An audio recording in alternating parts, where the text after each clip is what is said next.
Shalom Jemaat GKI Kristen Solo, kita berjumpa lagi dalam Bina Iman bersama saya Pendeta Daniel.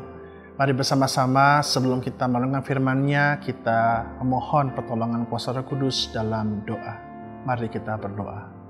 Tuhan, tolong kami, berikan kami hikmat dan pengertian dalam pimpinan Roh Kudus-Mu, sehingga firman yang kami beritakan ini boleh sungguh menjadi pemandu dan pengajar dalam kehidupan kami. Kami berdoa demi nama Yesus Kristus, Tuhan kami. Amin. Jemaat terkasih, bacaan Alkitab kita terambil dari Kisah Rasul 5 ayat 12 sampai dengan 16. Kisah Rasul 5 ayat 12 sampai 16 saya akan bacakan untuk kita sekalian. Dan oleh rasul-rasul diadakan banyak tanda dan mujizat di antara orang banyak. Semua orang percaya selalu berkumpul di serambi Salomo dalam persekutuan yang erat. Orang-orang lain tidak ada yang berani menggabungkan diri kepada mereka. Namun mereka sangat dihormati orang banyak.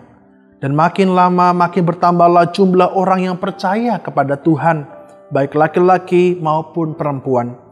Bahkan mereka membawa orang-orang sakit keluar ke jalan raya dan membaringkannya di atas balai-balai dan tilam, supaya apabila Petrus lewat, setidak-tidaknya bayangannya mengenai salah seorang dari mereka. Dan juga orang banyak dari kota-kota di sekitar Yerusalem datang berduyun-duyun, serta membawa orang-orang yang sakit dan orang-orang yang diganggu roh jahat, dan mereka semua disembuhkan.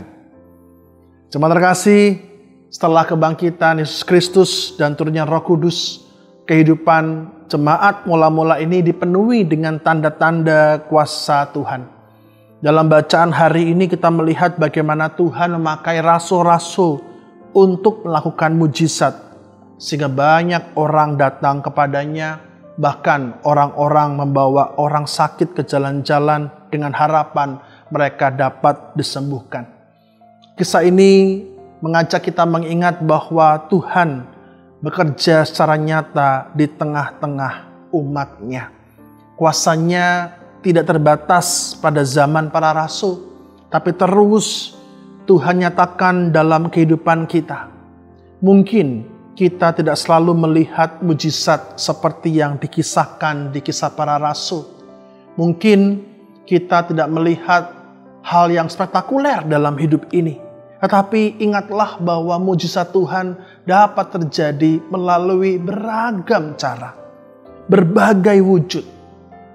Dan di sepanjang zaman ini, kalau kita menyadari bahkan hal terkecil pun, mujizat Tuhan selalu nampak.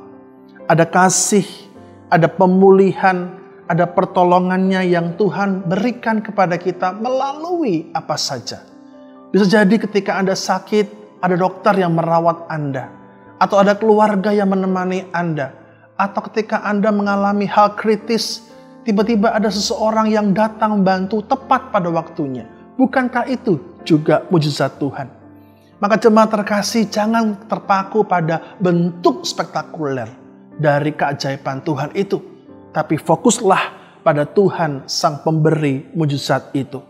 Percayalah bahwa kuasanya masih bekerja sampai sekarang. Dan Tuhan rindu memakai kita untuk terus menyadari tentang kebangkitan Tuhan, kuasa yang sangat nyata. Sehingga kita bisa menjadi saksi saluran kasih bagi setiap orang, seperti para rasul yang membawa harapan bagi banyak orang. Maka jemaat Tuhan, mari kita renungkan. Apakah selama ini kita sudah peka dengan pekerjaan Tuhan di sekitar kehidupan kita? Apakah selama ini kita sudah bersedia menjadi alat yang Tuhan pakai seperti para rasul untuk membawa kasih dan berkat bagi orang lain? Kiranya renungan firman Tuhan ini boleh mengingatkan dan mengajar kita. Mari kita berdoa. Tuhan, terima kasih karena Engkau tetap bekerja dalam kehidupan kami. Bukalah mata hati kami agar kami boleh tidak terpaku pada keajaiban-keajaiban yang spektakuler, tapi melihat bagaimana karya Tuhan tetap nyata dalam kehidupan kami.